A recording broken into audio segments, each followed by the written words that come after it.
it's the 4th episode, I suppose, of the FPS podcast, so we got to bring on new blood. New blood has arrived. You're going to get work Wait, today. who are you? I'm ScribbsAF. ScribbsAF. ScribbsAF. ScribbsAF. It's for autofocus, but as we tell the kids. Oh, I didn't know that till right now. Well, technically, that's what we tell the kids. It's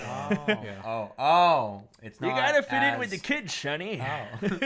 That's Well, what anyway. lingo is, anyway. Oh. Anywho, yes, we are doing our origin story continuation. It's number 4, so we're throwing Scribbs into the mix.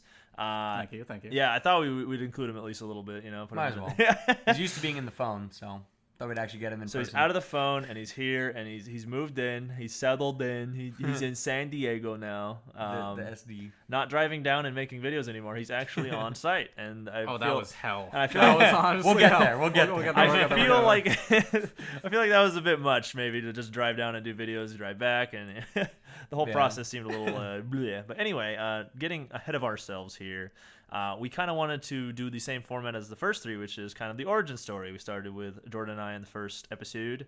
Then we threw it over to Bosley. And then we threw it over to Randy. And now it is your turn to tell us your story, your version of FPS. Whoa. So if you have anything to say, this is the best time with a microphone shoved right in your face. And the only time. Well, yeah, yeah. literally After will this, never it's be another over. time. Well, where do you want me to start with my story, though? Like, where do you want this to begin? Well, so let's say, because I know you're recently a streamer, like recently started streaming. Sure. So let's just say what got you into Twitch in general as a platform, whether being involved in communities or wanting to stream yourself. So I've been in content creation for a long time. I started video editing back in high school, and that started off with machinima, basically. So I used to make machinima and videos using video games, and I think you are very familiar with the Halo series. Yes. I loved Machinima. It was awesome.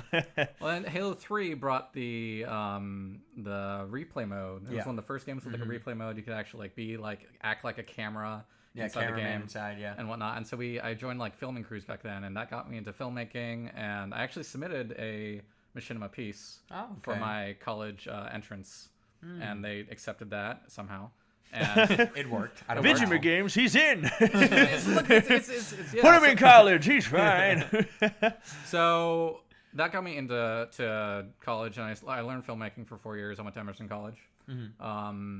During that time, I always remember that in my senior year, I think it was either 2013, 2014, I was in the editing labs. It's like 2 o'clock in the morning, and my friend Kyle knocks on my door, and he's like, "Yo, you got to check this out right now." And I'm like, okay. I follow him to his suite. We go to his setting, and on his computer is Twitch, and it's Pokemon essentially, and it's someone playing Pokemon on the screen. Except he's like, you got to check out the chat as well. And I look at it, it's like, YouTube has been out for a while. Like YouTube's all about videos and whatnot and like content, but this is like there's a physical chat going, live recording right then.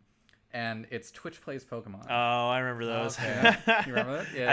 I think Pokemon was the first rendition of that, if I'm not mistaken. I believe so. Where they had Twitch chat control a game. The guy was just like, you know what? I don't want to stream. Nah, we'll have chat do it. Right. And so like it just thousands upon thousands of people putting inputs in the chat that cause the player to move around and go around. And I looked at that and I was like, this is crazy. This is awesome. You have like an actual chat that interacts with the video itself. It's not just, content anymore. It's live content in a way. Yeah. So that got me into at least content creation through Twitch. I started being a moderator for a lot of channels. I streamed like once or twice a couple times, but it never really settled in for me to want to do that. I always felt like I was someone who liked supporting others and like being there for others' channels and really, a lot of moderators, have that same quality and gift. And so that was what I did for a while, but I still did editing. And as you guys know, I was in LA for a while. Yes. The city up north. I was working with different various companies up there. And after the whole, what is it? 5 years in LA? I'm finally now down here in San Diego. Making content. Yeah, and it seems like you've been all over the place because correct me if I'm wrong, but you were in college very far away from LA. Yes. So tell us a little bit about that. So Emerson College is in the center of Boston. Yeah, Boston. Yeah. Drink water. And I have never Coffee been car. there, but I mimic that voice so often just because it's so distinct and such like just an asshole presence. And I love people it. talk like that all the fucking time on the streets, in the subways. Like it's always like that there. I've always embodied that voice because it's just so intense. It has a presence to it. Yes. It has a very subtle presence. So I went there for 4 years, and mainly I think what came out of it, the problem with film school is that you don't actually learn much. It sounds like engineering. That sounds like literally everything in college. College ever. Wow. It's all a waste of time just for a piece of paper. A lot of film school is about social networking and meeting people there that are actually going to help you out with careers and whatnot. Totally. And so there's a program that I took in my senior year of college where they have a campus in LA for Emerson. And so I came here for a semester to LA, and I interned at a company as a just intern. And I at the time, I'm not sure, have you seen the Mr. Robot edit that I've done before? I don't think so, no. So Mr. Robot was just coming out at the time, and I watched that series. If you guys have seen it, actually, I have not, but I have a lot of it. people in my community that are like rabid about that show. They say it's like the best thing they've ever seen. I got to see the first 2 episodes before the season's released, Uh-huh. and I just fell in love with that thing. Like, it was so good. And so I, as an intern, I had access to the editing suites at the time, and so after a shift one day, I kind of like went in and like edited a little thing, and a producer came in and he's like, "Oh, what are you working on?" I'm like, "This." He's like, "I'll be right back." Comes back to the CEO in the room, and the CEO's literally standing behind me. He's like, "Okay, show me what we got." And this guy's like a very like serious, like very much like okay, Calm demeanor, you'd say. yeah, calm demeanor, like. If you fuck up in front of me, like, I'm just going to kick you out. Like, that's the kind of demeanor he had. Yeah. And so he really liked it. He eventually ended up offering me a job after I graduated college as a coordinator. Damn. Wow.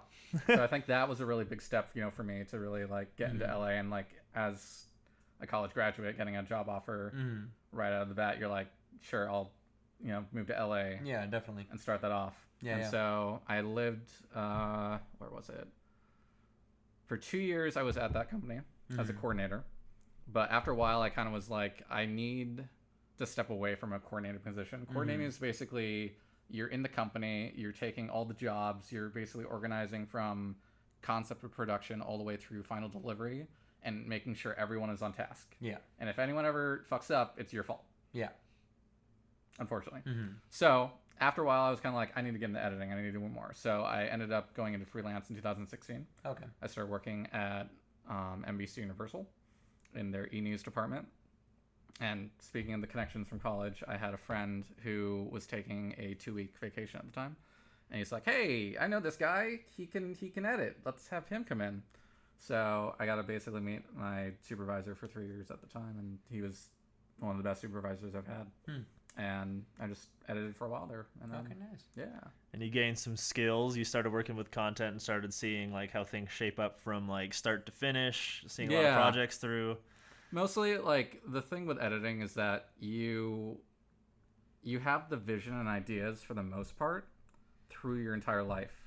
It's the more time you spend editing is the faster you get at it, and the more you see ideas of how to create the content right away. It's less about taking the time to really like understand what you want to do with it, and more so knowing from the start exactly what you want to do, and then having the quick capabilities of putting it together. Yeah, definitely. Well, so from there, just out of curiosity, because I want to get to a certain point, especially since you're talking about that, I want to get there, so I'm going to nudge it. Rocket League. Yes. How did we get you to be where you came into Rocket League? The company that I was coordinating at for 2 years, we had a colorist who... Colors? They color things? Yeah, colors. Gotcha. He colors things, Yeah, okay. He also blurs out penises in certain shows. I want that job. That's amazing. He was great. Get to look at him all day. Sorry. Right, no, exactly. We could do that all day. You can I could have went to for that. school for this. You literally, There's a degree for penis. I'll be right back. So Sorry, he was really great. We always chatted in a bunch, just in our off hours. And one day I walked past his room and he was on Twitch watching this game, and I was like, oh, what's that? And he's like, oh, this is Rocket League. This is like came out a couple months ago. This is around, I want to say September 2015. Mm-hmm. So this is about 3 months after the game came out. Right. Yeah. And I was like, dude, this is great. This is like, I love soccer. So I was like, this is awesome. I'm gonna go home and watch this. I started at the time getting into Twitch more, and there was a guy named Chop72, which I think you know Chop. Yeah, I know Chop. Yep. You know I Chop. know Chop. Yeah. And somehow I ended up being a moderator for him. Congratulations. I was a moderator for someone else, and I ended up in his stream, and then that person was like, oh, you should make this guy mod. I'm like, sure, we'll do that. And Chopped was a really good player. He was in the top. He was a platinum player, whatever that. Yeah, was the back top then. rank of the season for season 1. Right. And so top 100. I got it for 3 months straight. Or 3 months straight, from September all the way to December. I watched Chop basically every day play this game at a high competitive level, and I fell in love with it. And immediately in December, I was like, I can't stand this anymore. They don't have the game on console yet. I know it's coming in like February or something for the Xbox, but I need to get a PC. Oh, okay, yeah. So that's when I bought a PC. For the longest time, I've been like a console gamer, and I was just like, I'm going to spend the money. I have the money to do this. I'm going to buy a PC, and I'm going to make it happen. Because you had an Xbox. I've always had an Xbox. Because I was say it's on PS4, or at least it was, but it wasn't on Xbox. It wasn't on Xbox. I've been there you go. Just want to make sure. Right. So I didn't have a PS4. I couldn't play it. I was like, this is the only way to play it for me right now, unless I get a PS4, which I'd rather have the PC to kind of like do editing and stuff on the side. Definitely. So I bought a PC. I started getting into Rocket League. I started playing it a bunch, and I met someone from VVV Gaming at the time. Okay, yeah. And I played a few of their tournaments. Yeah, they were pretty big like in the first year when Rocket League came out. And I remember editing a trailer for one of their season 2 series that they wanted to do. And I remember shooting and getting all the footage for that. And for reasons I won't go into, that never premiered. That never came out. Let me get my Twitter out. Yeah, it's drama alert. It's Tweet longer that needs to drop right now. Yeah. Hot news, 2015. Right here on the FPS podcast. But I did send it to a couple people to show like what I could do and whatnot. And Furtive Raccoon was actually one of the first people that I got in touch with, and he was doing some San Diego stuff at the time, and also in Santa Ana. And so he knew that I did photography as well, and so he's like, hey, do you want to come out for this event that I'm doing and shoot photography? And so I basically shot photography for that event. It got me into the esports scene of kind of like doing a little. I wasn't really big into camera and camera work then, but like it got me into the scene to be able to like have a portfolio and have a credential that I can do this within esports. And so from there I started talking to more and more people in the esports scene. I started talking to orgs. I got in touch with season 3 RLCS Jam Gaming from Australia. So I shot OCE boys. Yeah, and I shot photography for them. The nice part about that deal was that they actually only needed me for 4 hours on the first and second day. Because they kind of knew they were going to go out, so they were like, we don't want to... What? They don't want to pay you. That's great. So, but... Confidence. Cutting costs. The fun part about that was I was fine with that because I got a pass to go around wherever I wanted for the whole entire event. Yeah. So that let me actually take pictures of other Rocket League players, other professionals in the scene. It allowed me to make contacts and connections to network, which even lasts to today.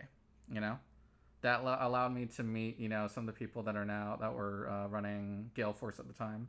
I ended up cutting the Gale Force season 4 montage for them.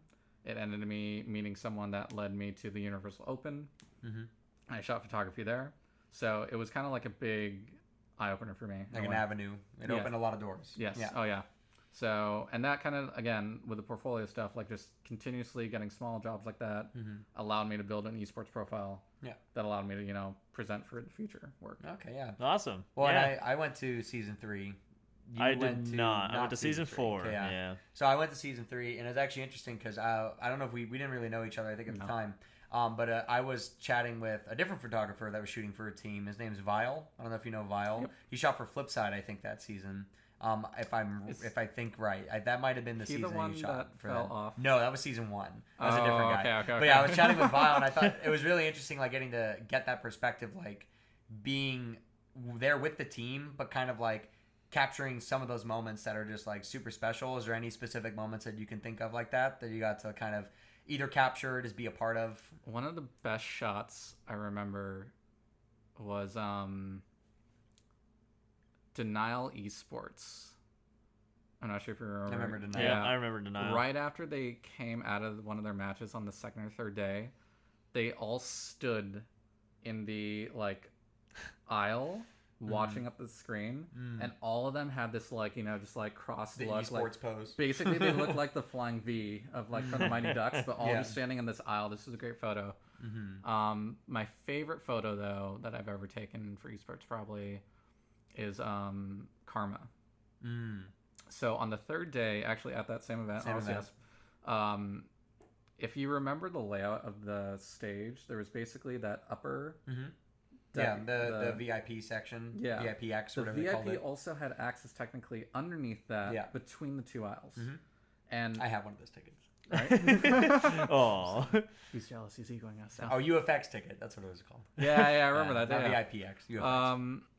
And I remember on the third day I went in there because everyone was upstairs, no one stood in that downstairs area. Everyone just avoided that. Yeah. So all these important people would actually be down there. I actually met a really, really cool guy from Twitch down there while I was I met Neat Mike down there when Neat Mike was a thing. Yeah. But on the third day when I came in there, I was setting up my camera. Katana. How'd you get that into the event? Oh my god! It's a badge. Press. I was setting up my camera, and I looked towards the stage, and I saw Karma sitting right up against the balcony, looking at the stage ahead of her, seeing all the pros up there. And if you know Karma at the time, season 3, she was still a bubble player. She wasn't in one of the RLCS teams yet. Oh my god, I know which picture this is now. Yeah, I've seen this one actually. The one from behind. Yeah, so Karma's everyone's gone. Yeah, looking at the stage, I saw her from behind. I'm I need to take the shot. So I literally took the shot, and then walked up from behind. I'm like, "Hi, I'm Scribbs." And then I was like, "Here, I just took the shot of you." And we have a friendship ever since then. Oh, okay, nice. But she's great. But that honestly, just the capturing the moments, I think of, every photo tells a story, and that to me was a player at the time that really, really wanted it. Yeah. She really wanted to be up on that stage, and still does. And that that was pretty much the intro to the journey of trying to get to RLCS and being so close. I that's how I felt about that picture anyway. When I saw it, it was just she's yearning for it. Yeah. So it was cool to see. And I, when you see that in that moment, for photographers, you can't not just want to make sure that moment is captured in some way. And so I was really always happy with that photo. Well, then, so kind of going a little forward, closer to the start of FPS's timeline. Yeah. I believe right before you got here, or right before FPS, right maybe when FPS just moved into this house while you were still up in LA, you got to be a part of Beyond the Summit. And got to get some cool photography for that. So I think that's an event that a lot of people really liked, and I think it's cool that you had an opportunity to be there. So is there anything you just want to speak on that? This goes back to Furitive. So Furitive was going to be the head admin for Beyond the Summit, and because we have worked together in the past, he was like, "Hey, I know you're trustworthy. I know you're not going to geek out when you see all these pros. All the pros, yeah. Can you come out and do an admin stuff?" I'm like, "Yeah, sure. I'll be new to it in a way, but let me know." So he brought me out for that. I showed up to this place. This is a really, really cool studio in it's kind of east of LA. It's 30 minutes out. Write that down. Yeah, write it down. Yeah, I'll give you that address. We're going right now. We're getting some eggs. So they have a really cool studio. It's kind of set up where they have different. It's like a sound stage where they have different parts of the place set up, and they had all the pros come, and basically I was the blue team admin. So anytime there was a match going on, I would be in the blue team admin room, and I would always be watching. And the really cool part was that me as an admin, if I'm sitting right here, I would be maybe about this far away from the first pro, and they would all be sitting 3 in a row in that area. Gotcha. So I would be really close. I can make a little joke or something like that. Mainly I would be quiet, just let them do their thing. But obviously, I wanted to make sure that they were prepared when they first came in. They had everything set up. I would joke a little then, and then sit down and kind of just chill. Yeah, I remember watching the stream and just randomly seeing you walk on. I'm like, oh shit! Oh, he's there. Oh my god, he's right there. The really fun part though, so that's what you guys see on the stream. You see the whole setup, each of the teams. The best part was something that was never shown on screen, which was that the rooms were next to each other. They had a wall separating them, but there was also a window with blinds. Okay. And we had the access to the blinds though. So during the there was the like random match where they play Mix teams, match. they mix match. Yeah. I was the first one. I was like, we can't just have them like not talking to each other. So I was like, I literally just like opened up the blinds in the middle of one of the matches and had the players like basically started like trash talking each other through the window, which is great. That was a really fun part, just seeing like that interaction. I was actually also someone who came up with the idea that they should have all the players stand behind each of the players when they did like the 1v1 or the 2v2s. Because the moment the first 1v1 happened, you actually don't see anyone there. Yeah. And to me, I was like, you guys have the biggest like content right here. You can have players like coming in and being there around people and like making jokes and reacting and stuff. Like they had all the adds stuff to the character. Exactly. Yeah. So I made sure that happened. You know, it's kind of like a huge collaboration there. They're really fun. They're really energetic. All the Beyond the Summit staff have such a like great vision for what content is, and I think it shows through all their different streams, all their different any game that comes in. They already understand people and how to like get them to like get out of their comfort zone, and I think that's what the Beyond the Summit is really about. Just kind of like getting those people away from their normal, just like what we think of them as, behind the controller, behind the screen. Being definitely. Well, it kind of felt like Gold Rush a little bit. Yeah, similar and it's a very rare feeling because I don't feel like there's a lot of things that bring pros to that like mentality or mindset very often, where they just feel like they can have fun and then switch to a competitive mindset within like half an hour. Like that doesn't happen unless there's something special there. So I thought that event was really unique when I saw it. The cool part as well, and to get them into that mindset, is outside of the filming areas, they just have a bunch of like arcade games, ping pong tables. They had beanbag chairs, like a lounge area.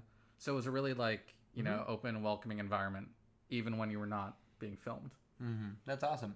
Yeah. Well, and so something too for you, is it kind of weird either while seeing yourself, but even like seeing clips of Beyond the Summit or rewatching the stream and being like, oh, I was there, like getting to see that. Is that kind of cool? Because not a lot of people had that experience, not that many people were actually there besides the pros. I think it was cool, but at the same time, like during the matches, we were like, go. We didn't really have any time to really like crunch time. Because by the time the matches ended, as an admin, I'm going down the staircase, going to the next team's room, telling them, we need to get you upstairs, get you ready to go. Because like the really nice part about Beyond the Summit is that they got the matches going very quickly. And to be able to do that, we just need to make sure that there's a rhythm and flow going. So at that point, it's not like I really had a moment to really like play fun at the camera or do anything. This man was working. Right. Yeah, right. Yeah, definitely. So, there ain't no fun in BTS. What are you talking about? Well, no, I was just I was curious because like obviously not quite the same, but I've gotten to go to the sound stage for RLCS, their studio that they have there. Sure. So getting to be there and then like seeing it all was like a weird experience. Like seeing like the casting desk, like sitting at the casting desk, seeing like the analyst desk and all the stuff where like everyone's standing and all that. It was just like a really surreal experience. It's probably like going to the set of your like favorite TV show. You're just like, this, and you're like, it's there. Yeah, it was weird. So I was curious if it was any bit of that like seeing it back is like, oh, that's right, like that's there. And there's always moments, and like I'm forgetting a couple of them right now, but like there's always moments that would happen randomly. So like for example, during Mafia, there's a moment when if you listen carefully, you can hear like a crunching going on, and like when that happened, like they actually sent someone out from the studio, and they're like, what's going on? Like what's that noise or whatnot? And it's fucking Gregan, who's standing in the kitchen area. And there's a microphone like right directly above him, staring straight down. And he's eating a bag of chips, and they're like, he's like, oh. Then he punches the microphone and spite. And then he just like keeps eating. Yeah, that would have been great. Sorry. So there's like little moments like that. I think like on any, and coming from film background, like any set, any production, there's always gonna be funny little moments like that. Yeah. But for the most part, you were remembering like just making sure everything was on. Catching the magic. Yeah. Well, so then from that kind of catching up to now. So we all moved in here in October. And then we ruined your life. And then we changed everything boy. for you. You went through college, you had jobs, you had all these great opportunities. I'm like, hey, you want to just ruin your life? And just move here? You want to just move here and just, And now you're here, yeah. do all that, but now for yourself as opposed to like companies and managers. And and being a streamer companies and all of that. How's that? So compared? the reason why I decided to move here as opposed to continuing staying in LA. Decided. We forced you. True. There was no decision. I was in the phone. They took the phone over here. Yeah. And then they released me, and then And poof, We here threw it it on the is. floor, Wow. and luckily he Oh, came that was out. easy. We didn't kill him. We need more. Get more Scribbs. the problem that I've always had with LA is that, and Hollywood in general, is that there is a hierarchy of a system there. And what most people don't realize is that people are very friendly. People want you to succeed in what you do in that city. However, there's so many hands that are thrown into any pot in any project that there's never really a chance for you to grow up unless you like have it made for yourself and you're doing your own thing. That's why so many people leave jobs in LA to go to other ones to rise up to then come back to the old one and be higher. Yeah. So I wanted to step away from that, and I wanted to be able to start working on my own projects, my own ideas, my own, content. And one of the things I've always wanted to do was streaming and getting myself, more, comfortable with putting myself out on cameras and being a personality. And I realized that, I could do that in LA. I could do that in an apartment there, but I would be living basically by myself, not being around people that really raised me up, or not raised me up, but like, push me to higher, Encourage. Encourage. Yeah. Thank you. Words. Yeah. I'm good at that sometimes. I have a few. I know some. He has a thesaurus down there. I see it. Sorry. Secrets of the podcast. It must never be revealed. Dictionary. The secret. I know what that word meant. All of my notes are right here. So I really making the decision to come here wasn't too hard. It was just like making sure that I was going to be in a place where I knew having that comfortable zone would be. And so one of the things you guys don't know exactly was that me coming here every other week or so, I would drive down every 2 weeks, and you guys know this. I would drive every 2 weeks or so. Yeah, that was intense. That was, I had a lot of music. It was great. It's good. There's some good times. But driving down here was a way for me to really see what the house was about and make sure that was something I wanted to be in as well. Yeah, definitely.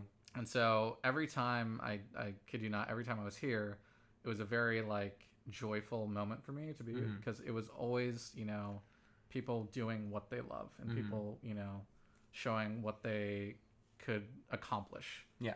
With such little, equipment, with such little compared to big budget studios and all that kind of stuff. This was really about the content itself. So from then I was like, yeah, I'm going to do that. I'm going to move in here. I'm going to focus on whatever I can with filming help and my knowledge of filming to, help amplify it and bring up the level of our production here. And then also start getting into streaming the side. So yeah, I feel like the FPS house in specific just has a very broad range of talents that we all just throw out and just kind of shotgun. None of us are the same person at all. We're very different people, so we always can bring each other up in strengths, and then our weaknesses kind of get covered by other people. So it's a really unique thing where it's just we're just kind of all equal but very different people. Yeah, we're all together. Aww. Holding hands. Nice. We sing campfire songs every night before going to bed. Oh God! At 10 p.m. every night, or 5 a.m., whichever it is. But. Yeah, right. But yeah, so that's good though that you had that kind of experience, test the waters maybe a little bit. Yeah. And then now though, since you've been here, it was beginning March, right? So you moved in right before all the COVID-19 stuff happened. You barely made it. So it could have been worse, maybe, perhaps, but it was great because I basically drove my own stuff down using my car, 3 or 4 trips, I believe, and it just was dawning on me as I was doing it, how grave the situation was becoming. Yeah. And I was just I'm going to be stuck here now, aren't I? Well, so kind of kind of a little bit of a bummer to have that excitement to be able. I mean, granted, we're all still here and having a good time, but like. Can't be going out. You know, we were going to bars and stuff every other weekend or whatever. Because we were talking about going to bars like every other weekend or something like that. Doing that. And now we can't even do that. So now everyone's bartender. Oh, there's so much pent up like excitement ready to happen at any moment. Yep. As soon as they let me go out, I am gonna run rampant on the city. Well, so real quick though to close out this topic, at least I'd say for you having started streaming, I asked everyone this question. So, has there been any moment for you that was just like, while you've been with FPS, that was like your either a greatest accomplishment that's been done primarily, I'd say, either through streaming or it could be through the videos you've done, a project you're really proud of. Has there been something with your time at FPS that you say your greatest accomplishment? Golden stamp of approval of what you have done at something FPS so far. And that could be a sub count, that could be a video you're proud of, an idea that went really well and it executed, delivered. FPS. Whatever, any in the time you could just write Scribbs right on top of it, like and be like, "That's it." I'll just write, I'll just carve into this little desk right here, and then that's it. This desk is his Magnus Opus right here. This is the top of the line desk for $5. Do I hear $10? No, $5. I don't know if it's specifically FPS technically, but wow, wow. I'm sorry. Pen up. Recently I did get to press the affiliate button, and thank you. Why aren't you clapping, you bitch? Okay, thank you. But that is why you're here at FPS though, because it's a unified thing, you know. So we celebrate your coming up, and that's a big one in my mind, because I remember hitting affiliate and I was stoked. I was so happy. The thing. You know, for me, I could have technically hit the affiliate button back in. Well, it was Twitch in September. Yeah, I could have hit the button back then. I literally remember looking at my thing. I was like, you can hit the affiliate. I'm like, if you stream 6 more days. At the time, I really don't want to stream. So I was like, nah, don't worry about it. So I've been streaming for about 2 months now. And I wanted to make sure that when I hit the affiliate button, it was something that I felt comfortable with. And what I mean by that is that, you know, being inside this house for 2 months has allowed me to be more productive with my personality and be more creative with my mindset. And so I wanted to wait until I had my own feeling, like I had my own community in a sense. Yeah, you just want your unique take on things without like falling under something else. And because I think I've said this before, but I never wanted to like move in here and kind of like poach off you guys and just take whatever I can. Just take it. That's all this house is. Just take it all. So waiting for that moment to really feel like pressing the button meant something to me. And just having that, you know, long time of like working towards that moment. I think definitely. Okay, awesome. Yeah, that's good. That was recent, actually. Yeah. Now I think about it. When was that? That was on the 5th. So which is 4 days ago. 4 days ago. Yeah. My God. His greatest accomplishment was this week. All right. Hey, and we're only going up here. Yeah. It's all downhill from here, boys. Yeah, that's it. It's all over. But yeah. Well, that's great, though. Yeah. So going from that, did we want to move to our second topic and general topic for the class? We revolve around a certain website. What? Okay. No, but... Start with a P, end of the B. What? What are you saying? Don't worry about it. It's an upside down B. I said it. But Twitch, funny enough, a website that all of us tend to use. We all have sort of a connection to Twitch that might stem even like to the beginnings of Twitch. Not so much for me. I know a lot of people were around by Justin TV. I don't know it by that. I was around a little bit later, but everyone's origin story for FPS and everyone's origin story from Twitch is a little bit different, I would say. So retracing the steps back in time, does everybody remember their first stream that they may have like looked into or watched? Yeah. Honestly, mine was Leafs. Really? Yeah. That's insane. Because like Leaf was the first person when was it? Subbed to. That was that must have been like, I'm trying to remember. I've been subbed to Leaf for almost 3 years. So you started watching Twitch about 3 years ago. So I watched a little bit and then subbed a couple months after. Okay. But yeah. I recall Leaf was the first I subbed to. Watching Twitch in 2013 for the first time. I was watching, I believe, a Super Mario 64 speedrunner at the time. Okay. And I was just captivated by it. I'm like, this is no way this is live. I'm like, this is bullshit. This is recorded. He's faking. Fake. He's faking me out. Yeah. This chat rolling here, nah, it's all fake. Not so I buying typed in, it. I'm like, what is this? And he's like, oh, I'm speedrunning. I'm like, did you just talk to me? Like, that was like 5 seconds. I'm like, what the heck was that? I was mystified. I was like, there's no way that just happened. So I typed again. I'm like, what time are you going for? He told me exactly like the time he was going for within like 10 seconds. I'm like, he's speed running. No way. He's going for a world record and he's telling me how he's doing it. Yeah. It was insane. It blew my mind. And so like I've been on Twitch like pretty much every single day since then. That's awesome. It's definitely captivated me. Yeah. Well, so mine actually. So Leaf is the first person I subbed to. If I'm gonna say the first stream I ever watched would actually have been Kronovi back in 2015. Okay. And I randomly was like, I've heard of Twitch. Like, I don't know what it is. Like, I know it's a live streaming platform. I knew that. I knew there's a chat. I knew that, but I've never watched the stream. So I was like, oh, Kronovi, I've heard that name. I want to watch this thing. And he was doing 4v4 viewer games. Just conveniently. And I remember the first lobby he put up, and I joined it. And I actually got in. And that was my first experience with Twitch. I was like, Right there. I was like, oh, so that's how that works? That's cool. He's over there. So then I was like, oh, he's right there. He's IVP Kronovi. I can touch him. Demo. No, but we were on the same team. And I remember, like, he passed it, like, lightly or whatever. And then I hit the ball in over, like, whatever. It's chaos. Like, nothing matters. It's 4v4. But I hit it in. He said, nice shot. I was like, fucking damn it. Holy shit. Yeah, it freaked me out, dude. I was like, I did it, guys. I got his approval. I'm going pro. Yeah, so I remember that was my first Twitch experience. Leaf is the first person I subbed to. But that was my first Twitch experience. I didn't use Twitch pretty much at all after that, up until I watched Leaf.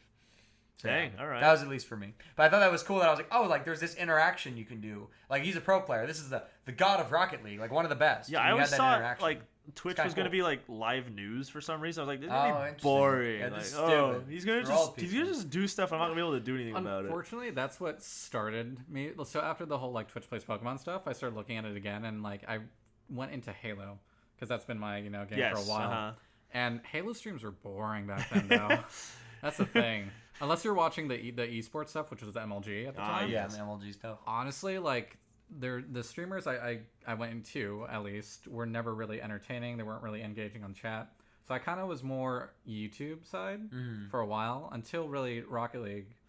I started coming into. I remember also coming into a Kronovi stream. You know, Kronovi at the time, right when Rocket League came out, was the biggest. You know, the big cheese. Yeah. Oh yeah, the biggest, the biggest of cheeses. Yeah. He's not just Swiss. He's the Gouda stuff. He's the whole thing, man. The whole platter. He's 7 cheeses in one. Yes. 7. Yes. A mountain of cheese. A mountain. The mountain. He's Cheese Mountain. Yes. That is him in a nutshell. You're hearing that, Kronovi? You're a mountain of cheese, which is a good thing. It's a compliment. We promise. I love cheese. We love you. I mean, I love cheese. Sorry. I love cheese so much. Yeah, I love it. Sorry. Anyway. No, but. No, he's great. He kind of set the bar. Yeah. For so many Rocket League players to stream and get out there and whatnot. So, and I loved the game so much at the time.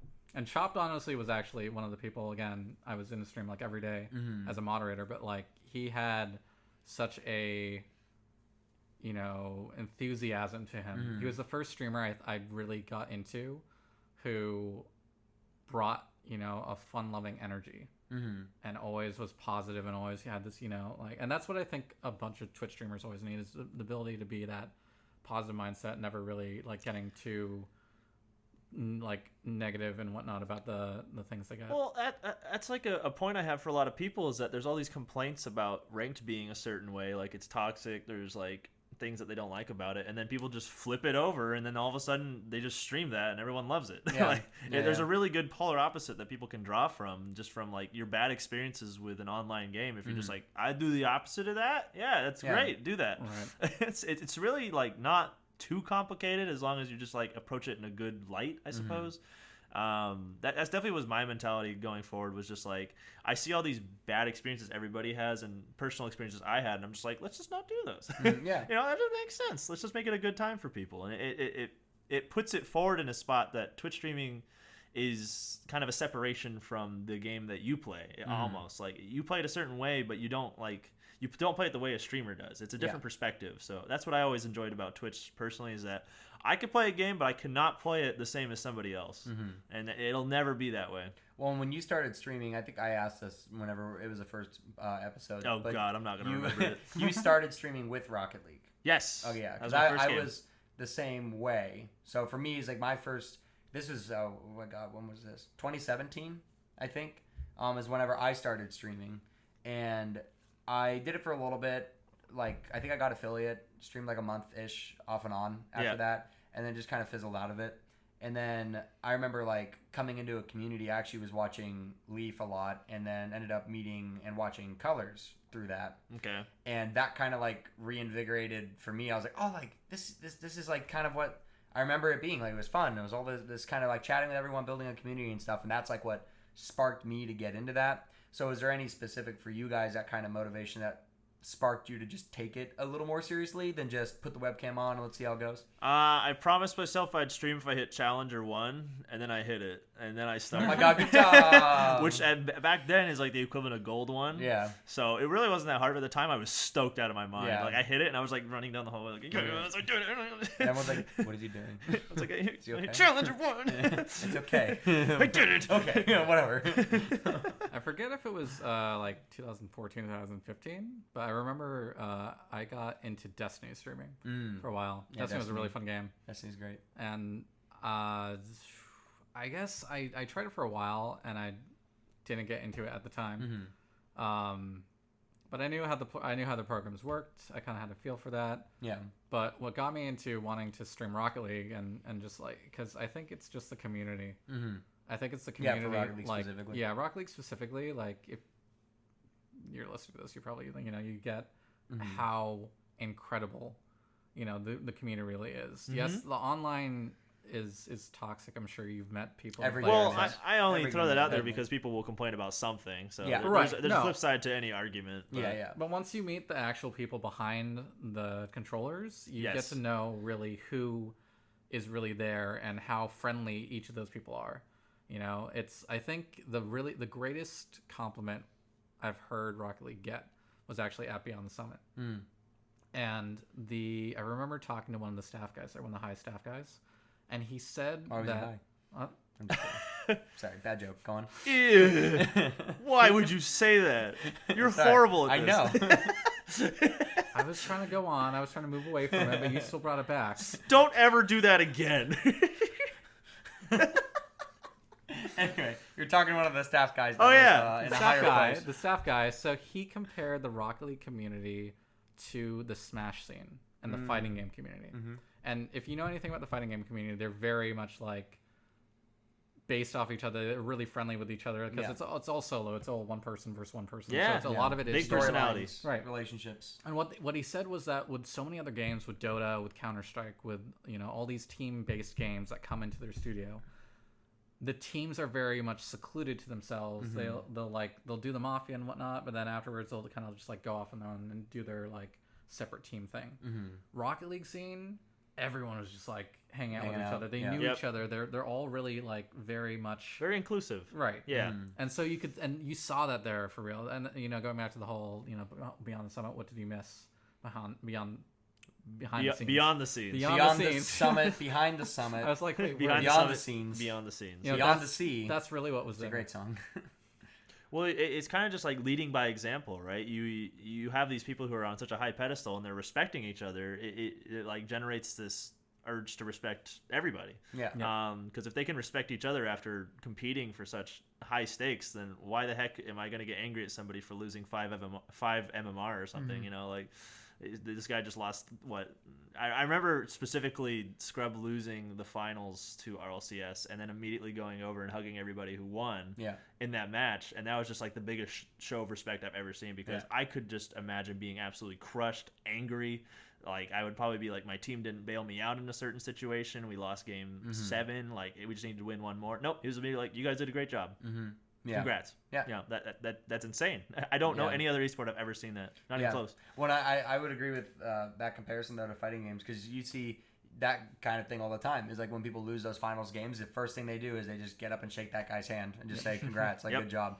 Like nobody's like I fucking hate you. You know what I mean? I mean, there's a few maybe thrown in there. Sure. I mean, like, we've always talked about like having that on stage and having the confrontation and like players like going, but like in the end, it really is nice that we have that style of community like that doesn't really try to cut each other's throats. Yeah, exactly. In the back alley. Everyone wants to encourage everyone to like, I don't know. I think everybody wants more or less the same thing, which is the growth of the esports scene. So I think everybody's invested in that, especially the pro players. Oh yeah. I'm not a pro player, so I'm just speaking for them. But like, I think you see that in the way they act on stage, and they're just like, no, we want attention to be drawn to this.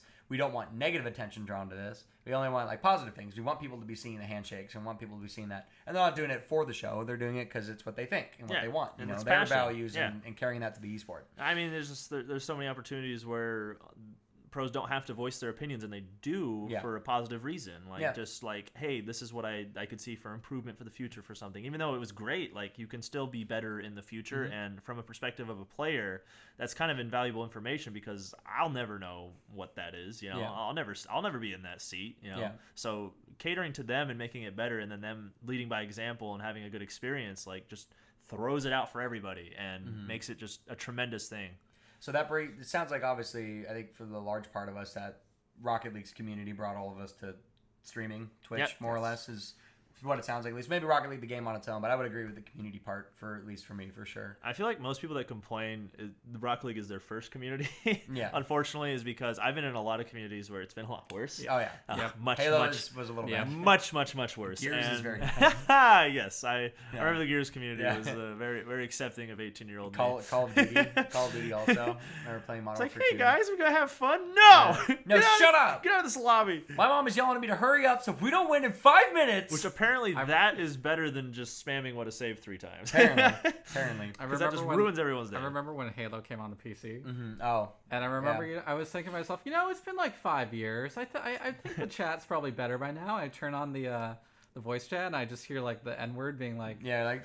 I'm like, oh, well, all right. Well, we tried. It's been 30 seconds. All right. And time. Yeah. Well, and I think Rocket League, like... I don't know. It's just, again, the community, I think, in wants the best. They inhabit that kind of... Right.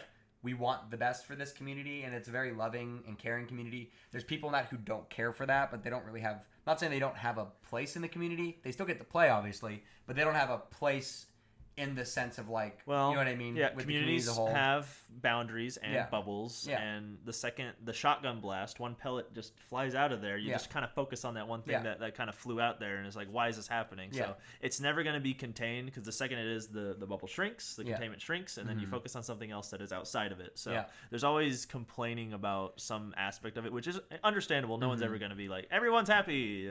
Congratulations. Definitely. Don't do anything. Well, so then I guess the question, too, for me is on the topic of Twitch. So is there anything outside of Rocket League? You've mentioned speedrunning. Yes. But like a kind of stream or something like that you found that isn't Rocket League that you found very interesting? Any subjects or games specifically? I will always watch ESL CSGO when it's on. It is an incredible experience because not only are the matches just like long and grudging for the players because they can go up to like an hour and a half per map and it's a best of 3, sometimes best of 5. Like there's just such insane stuff happening all the time, like just such strategic like mindsets. If you just tune in for 5 minutes and just watch it, you just see these insane plays happen where I played the game for 1,000 hours and I cannot comprehend some of the things these guys do at all. It's crazy. And I imagine that's what a lot of people view Rocket League as, potentially, just because I didn't get too high up in CSGO, but I was playing enough to where I understood the game. Yeah. But not to a level that these guys are hitting, and it's just insanity. No, that's something that like I think it's just sports, but video games. Yes, exactly. You just get an esport. It's a different sport for me. Yeah, but you get that whole like avenue to just watch that, So that's cool. I think for basic players like trying to get into the game and like they stumble upon the RLCS plays, they're like they understand how hard and difficult the actual mechanics are. I think for people that don't play the game, it's much. They understand the soccer concept behind it, but they don't see how many hours really get put into it. Well, that's why I love Jorby, is because he hypes it up so well when something incredible is happening. I feel like if you had somebody on the opposite end of the spectrum to be the hype man, like if it was just like really monotone, like new people would just be turned away from it. So it's very important to have somebody in the light that is just like, this is insane, and you have that that voice that carries it. So I really respect people who can bring that energy that should be a crowd kind of behind a caster, just because when something happens in a big sports stadium, it's just like a wave of applause and noise and all that. Yeah. You know something crazy just happened. Like even somebody the guy's on his phone, he hears all this cheering. He's like, "What? Oh yeah, yeah. Like, oh yeah!" Yeah, And yeah. I feel like I get that same feeling when I'm listening to RLCS. There's no audience telling me that. It's the casters. Like, Yeah. And you capture that energy of just like, this is incredible. This is insane. And then you look over at the replay and it's like, I missed that? Oh, I put this phone down then. Yeah. I'm not missing I'll pay again. attention. No. Yeah. 3 minutes left. I got this. I don't know if you guys know this, but for a couple months in 2018, I actually worked under Immortals Esports. Which And is this is- incredible because I love that org. They're I have some awesome. merch upstairs if you want. I would love it. I love that org so much. So- I watched them for so long. They, at the time, it was right when Overwatch League was happening, and I got in to become a video editor for their Overwatch League team. So one of the games that I love to follow and watch at times is Overwatch. Okay. And talking about Jorby, talking about, having those type of casters that are like that, that's something that I think Overwatch League had down pat from the beginning, was their casters. Their casters just always had this energy about them that could, carry... Because the problem with Overwatch, when you watch the game, if you're new to it, It's a lot happening. there's so much happening. I just feel like it's an explosion of color, but even though I don't like the game personally, I understand why the esports scene exploded so early is because there's a lot that's going on, but it must be explained well. Yes. They were very good at explaining everything. I did not like playing Overwatch personally, but I can imagine watching it and having it explained to me would be a difficult process. So I respect the hell out of casters that are able to do that for people. And they got a really good crew for that most of it. They had Golden Boy for the first year. Yep. They had Puckett. They had who else? I'm forgetting names. Bren. But a bunch of like casters that came from other fast-moving pace scenes, CS:GO scenes, League of Legends that kind of came all together to really bring a hyped environment. And I think as we're talking about it's an art. it is an art. It really is. Well, and like for me, I'd say something that I thought was always really interesting about Twitch that like I realized like a little more into just getting into it was like there's so much more past just video games. Yeah. That I didn't know that was a thing on Twitch. Yep. And by that I mean is like people doing freaking art, like really insane art. Yep. People sitting there doing music. Like there's a streamer. You actually met her at a DreamHack. Her name was Space Bay Tay at the time. Yes. But Talian's her new name. She's really good at hula hooping. So what she does like has an LED hoop. She does, and the, turns the lights off, and then you just see this cool lit hoop just spinning around the room. It's a so live cool. performance. Yeah, exactly. It's just an expression of art, And even in times like right now where the concerts aren't going on, a Yeah. lot of Yeah, bands are coming together and being Yep. like, here you go. Here's a lot of, concert that we EDM have have been doing right the- now just for yeah. you. And I'm starting to see the future of stuff where it's just like you can now pick between going to our show live or watching it from home. Yeah. And I think that's really cool. That's going to be probably an option in the future because now we're seeing that there's a lot of interest for it. Yeah. Now it's force of interest, mind you, but I still see potential. There's potential there. Yes. Well, and even that is like so like from the hula hooping, but like the artwork too for some people like somebody we all know, Brain Bacon, Yes. was coding. Literally, he was programming a pool table in VR. Went right over my And head. writing the code for it. But he's just sitting there writing the code, and you just can learn about it if you Well, want. He was explaining what was happening. He's so and- good at what he Yeah. does. If you want to learn from him, you can But just I'm by saying, logging like, in. That atmosphere is there. Like so again, like I always took Twitch as it has to be gaming. If you're not doing anything gaming, you're wasting your time. But that's like so that, wrong, It was like that for a while, and I think, and not to blame them at all, but I think a lot of that came from Games Done Quick. Those bastards. How dare they? How dare. But they were one of the biggest Twitch events back in like 2014, 2015. They still And are. they still they're are huge. But at the time, a lot of people when they found Twitch was because of that, or because Yes, of, I agree. A lot of people intros into Twitch are through speedruns right. and games on. So a lot of the people that first came into it was kind of felt like it had to be gaming.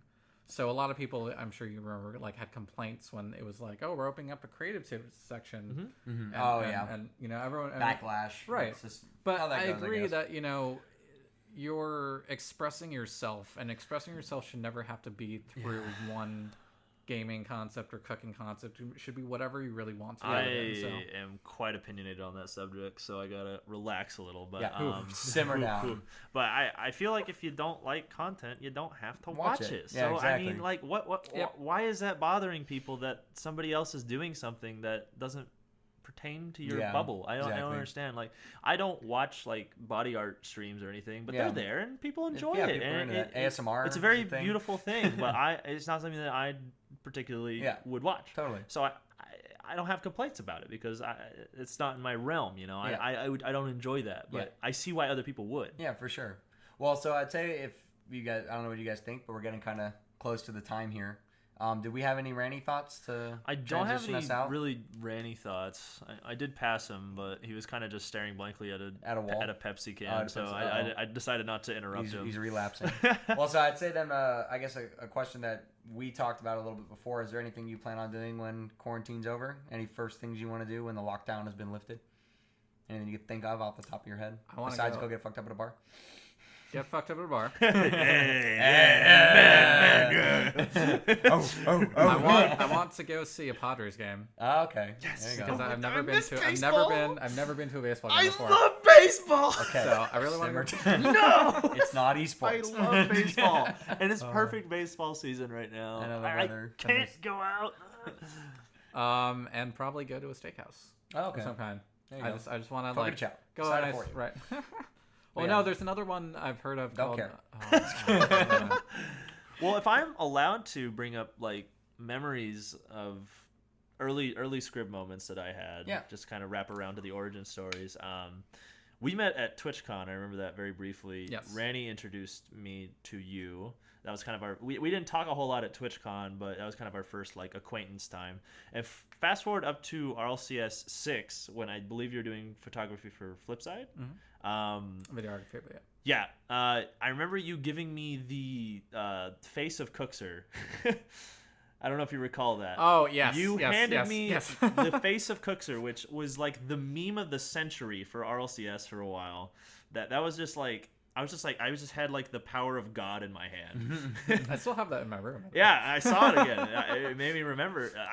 I remembered that, and I was just like, oh my God, he's giving me so much power here. It was just cool because it was like you're very involved and you're still like letting people have experiences with stuff that I would not be able to do on my own, you know. So I just that really stuck with me specifically for that event. Probably one of my favorite RLCSs, by the way, just because so much good stuff happened. But that one really stood out. Not to self promote or anything, but there is the video that I came out with on my YouTube channel, which was the Smash Edit video that I made at RLCS Season 7. And I think that too many times at these events, we don't really get to see the community aspect behind, you know, behind people the cameras. actually, you know, people actually being there, people being in the crowd, you know, the out of the arena type of scenes. When like you have like 10,000 people and 2 cameras, it's kind of hard to get like too much of the personality. They do a good job. They'll see somebody like jumping around with like a giant pop champ, for example, in Season 7. Oh, wait a minute now. The reason why I do stuff like that is because like it really does, you know, just have those really great fun moments. You tell a story and you capture memories, and that's like one of the hardest things to do as far as like an event goes, because a lot of people don't get to go. That's the majority of people. They don't get to go, and there's a lot of lands that I didn't get to go to, and I still felt a good experience, namely Season 5. Like I wasn't there, but it's still like one of the most important Rocket League moments for me because it was documented so well. And then you have all these perspectives.